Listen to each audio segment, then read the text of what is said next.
Hi there, welcome back to the MrShowTym podcast. In this video, I'd like to talk about how well Bryan Habana handled a question from a video conference he was asked um, during the conversation about whether or not how the Springboks are going to do in the Northern Hemisphere end of the year tour. He was asked a question, they sort of like threw it, snuck it in there, and I love how Bryan Habana addressed how that it's kind of like not really the place to be talking about issues outside of rugby, issues outside of sport, political issues. He was asked on his opinion about Quinton de Kock's decision or not to take a knee during the BLM commemoration moment in the T20 test match on the test match cricket South Africa test match, whatever. It happened a few days ago. Quinton de Kock decided not to take a knee during when the others were bowing down, taking the knee because of the BLM commemoration, whatever. Here's the thing. This is what's happening in today's woke era. When I watch sports, I want to be completely intoxicated by sport. When I watch news, I'm expecting to see issues around news.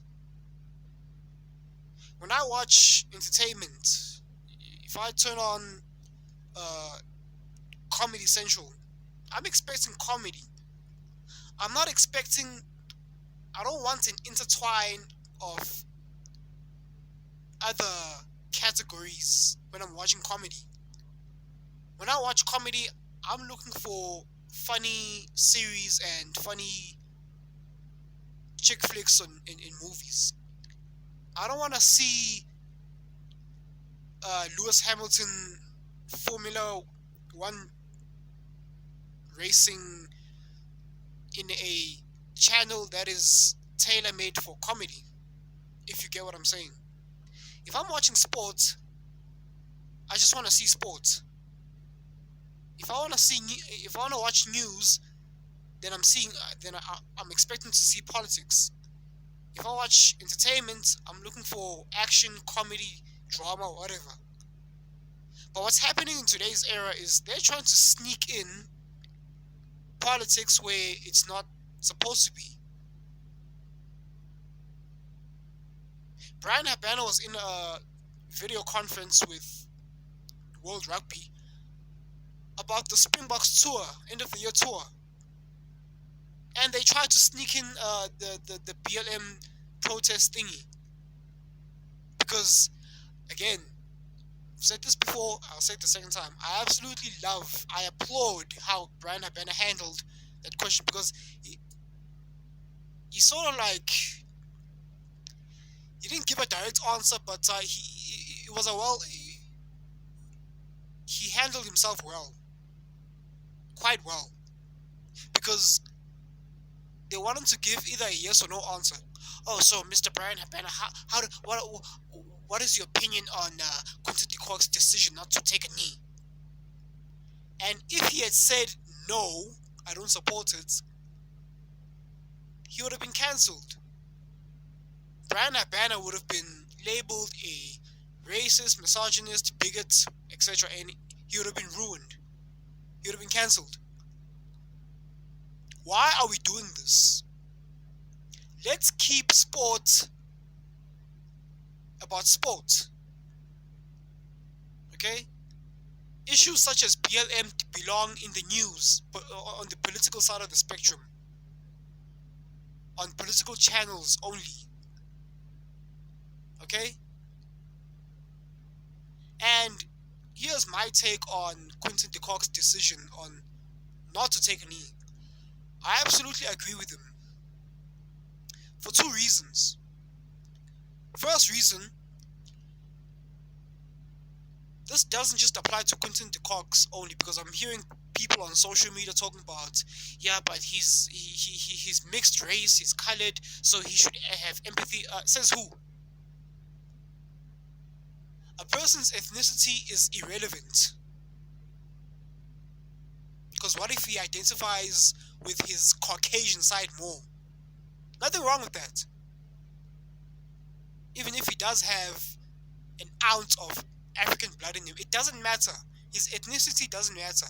It is well within his rights not to take a knee. Again, this is communism trying to. This is them trying to sneak communism in. Because now, since Quinton de Kock didn't take a knee, initially they withdrew him from the T20 squad. And now, apparently they overturned the decision. Now he's available again. You see, it's all a publicity stunt. It's all it's all a publicity stunt to spin a narrative. If you don't support the mainstream leftist narrative, then they cancel you. They're trying to send a message. Now listen, if you're South African watching this, I have seen this time and time again over there in the United States. Which brings me to my second reason why I support Quinton de Kock's decision on not to take a knee. Black Lives Matter. I can go in depth about BLM. Initially, I was hooked myself on Black Lives Matter because I too myself am black. I'm black. And it all started with the whole George Floyd incident. Now, God rest his soul. George Floyd, rest in peace. Here's something that people are missing. George Floyd has been built a statue for because of what? Because he died? Well, let's ask a question. Who was George Floyd? George Floyd was a human being that was murdered, and he deserves justice. What's that cop's name? I forgot his name. But he deserved to be arrested because he technically killed a person. Justice was... Oh, Derek Chauvin, yeah. Derek Chauvin deserved to go to jail, and I'm glad he did. Justice was served. But now, again, the leftist media mob trying to spin a narrative, building George Floyd statues all over the show. Again, who was George Floyd to deserve a statue? Plenty of other people were killed by cops. Did they get statues? No. But George Floyd is a Trojan horse for leftist wokeism. George Floyd, I did my research. I found out that George Floyd is in fact a criminal himself. He has a rap sheet full of criminal charges to his name. So, okay, strike number one. Strike number two. The Black Lives Matter movement is not what they represent. They're not what they say they're about. Because time and time again, there are plenty of articles, media reports of black-on-black violence in America. But those don't get shown in the media. Why? Because it's blacks on blacks. They only show news where it's a white perpetrator on a black victim. Those get put out in the mainstream media. Those get the media hype. And then in turn, people start falsely believing that America is racist, or it's a racist society we live in, black people are so targeted. Now, don't get me wrong, again, to a degree, yes, there is some bias towards that, but not to the degree, not in the way that they're propagating in the media. Now, I know I've been rambling on and on, so let's review. I support Quinton de Kock's decision not to take a knee because A, It's his decision not to, regardless of his ethnicity. You shouldn't be forced to take a knee. In fact, this whole political narratives should not be brought into sports. It should be kept out of sport. Let's just enjoy the game for what it is, and let's keep politics out of it. 2. BLM is in fact a terrorist organization. If you Google BLM riots, you will see plenty of videos, thanks to Project Veritas. Shout out to Project Veritas.